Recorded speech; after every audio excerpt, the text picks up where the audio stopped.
Inflation is just a fact of life. Stuff just seems to get more and more expensive over time, and we seem to all know and understand that to a degree, but these last few years have felt like someone was throwing gas on a fire, and what really piqued my interest and caught my attention with all this was a recent story about a TikToker showing a huge price increase when he recreated the same Walmart order he had placed 2 years earlier. And if you go down a rabbit hole, there's a plethora of posts from people finding old receipts lodged in library books and glove boxes. I actually recreated some of the meals and I was floored at the differences. Now, not to downplay the difficulty of making ends meet if you're not retired yet, but for those in or near retirement, I have a tough question. With costs ballooning to where they are now, what has that done to your retirement plan? And what have you done to combat rising inflation? Really ponder those questions while we work through this video, because today I'm taking a look at inflation, how expensive everyday purchases have become, and how to fight against it in the long term and work to preserve your purchase power in retirement. We'll also take a look at some examples of the crazier receipts I've come across and see how much things have changed over the last 20 to 30 years. But first, I'm Curtis Crossland of Suttle Crossland Wealth Advisors, and the purpose of this channel is to discuss financial topics and ultimately help people build more tax-efficient retirements. So let's get into it. Now, one of the things I find so interesting about inflation is that under the right pretense, we love it. I certainly love it when my salary inflates due to a raise, or my stocks and house inflate in value over time. But once inflation crosses over from the asset side to the expense side, we sometimes feel a sense of loss or even injustice. So what exactly causes inflation to begin with? If I pull up Google and search for what causes inflation,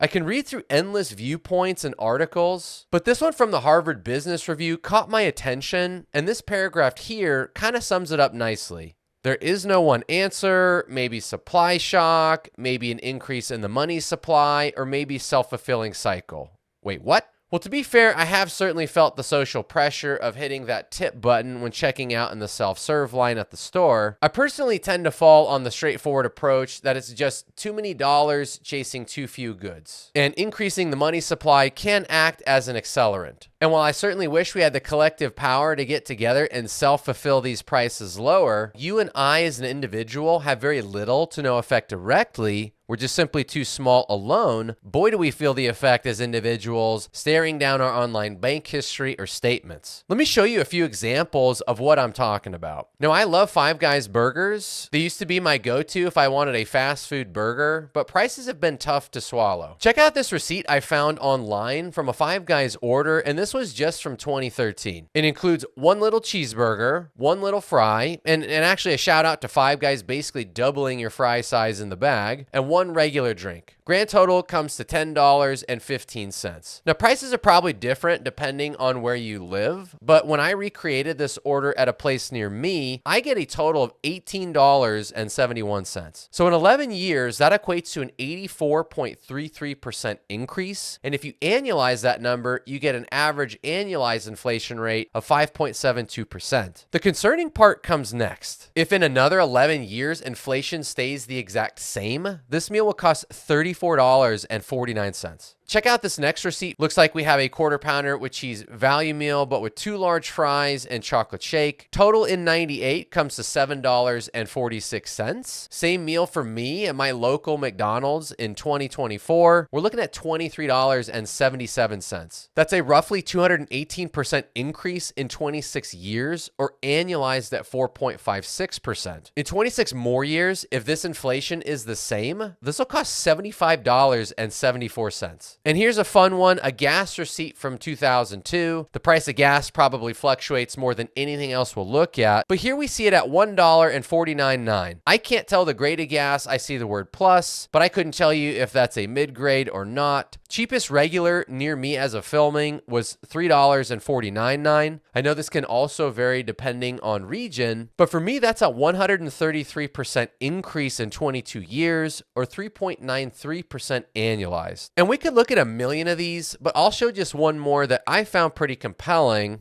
and that's a grocery store print ad from 1992. We can see 99 cents a pound for ground beef, 3 Hass avocados for $1.29, and 9 ears of corn for 99 cents. So if I shop near me, I find 1 pound of ground beef at $3.47. And maybe I could do better if I bought in bulk or found a sale. I get that, but still, 1 large avocado is $2.50. And again, if I buy in bulk, or maybe if I buy smaller avocados, I might get it cheaper. And here I can buy 9 ears of corn a la carte for 60 cents a piece, or $5.40 altogether. 1992 prices have me at a basket total of $3.27 before tax. And 2024 before tax has me at $16.37. In 32 years, that's roughly 400% inflation, and annualized at about 5.16%. And this is the one that stands out to me the most. I understand this is only 3 items, and there's certainly going to be regional and other factors that affect price comparisons, but this gives us a 32-year look, and we can gain some insight into the potential of a retirement, especially if you're just at the beginning. So imagine your current grocery bill, and then multiply that by 4, and then imagine paying that 32 years from now. And we haven't even looked at shelter inflation, healthcare inflation, long-term care costs inflation. These are just some basics in the food and energy space.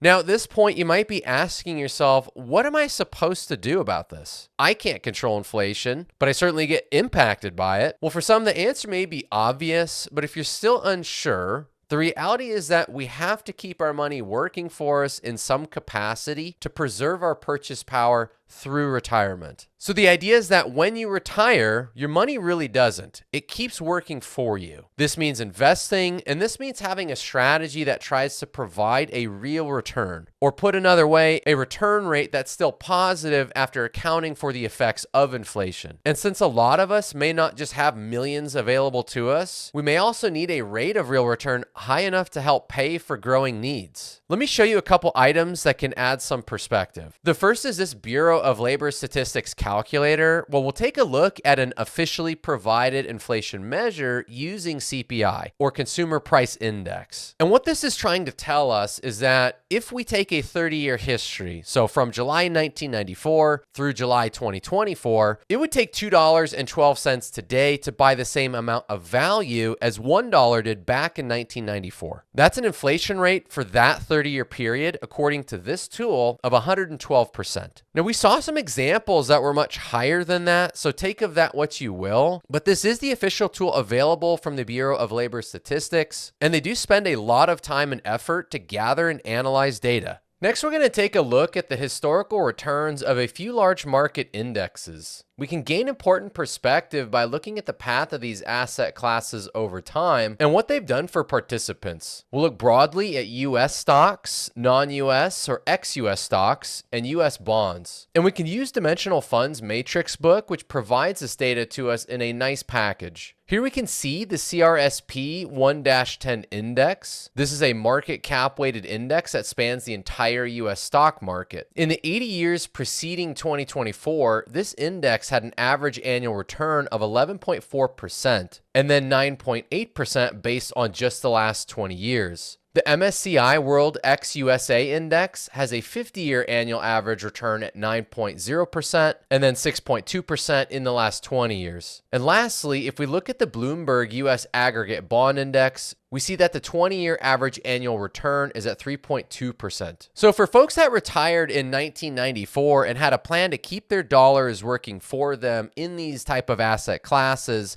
at least in some capacity, they gave themselves a chance to keep up with and perhaps outpace inflation when you account for everything. And I have to point out that past performance is not a guarantee of future results, but people tend to live their lives and hopefully retirement as well over long periods of time. And when you look at what has kept up with and outpaced inflation, it's been things like traditional markets. There's a reason the Buffetts and Bogles of the world have spent years providing the same insight, which is basically to invest and stay invested. And while none of us have any idea how the future is going to unfold, we have to plan with this idea in mind. I'm honestly very interested to know if any of these numbers surprised you. Did any of the examples surprise you? Or if you have any old receipts showing what you paid for something 20 years ago. I'd also love to know what areas of your spending you've seen explode the most in price and how you feel about your prospects over, say, the next 30 years. So let me know down in the comments, what's been the biggest shock to you these last few years? And what do you plan to do over the next 30 years?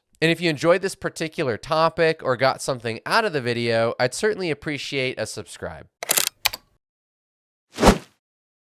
Once more, I'm Curtis Crossland, and if you want to see how we help folks build a more tax-focused and efficient retirement, be sure to check us out at SuttleCrossland.com and subscribe for future videos.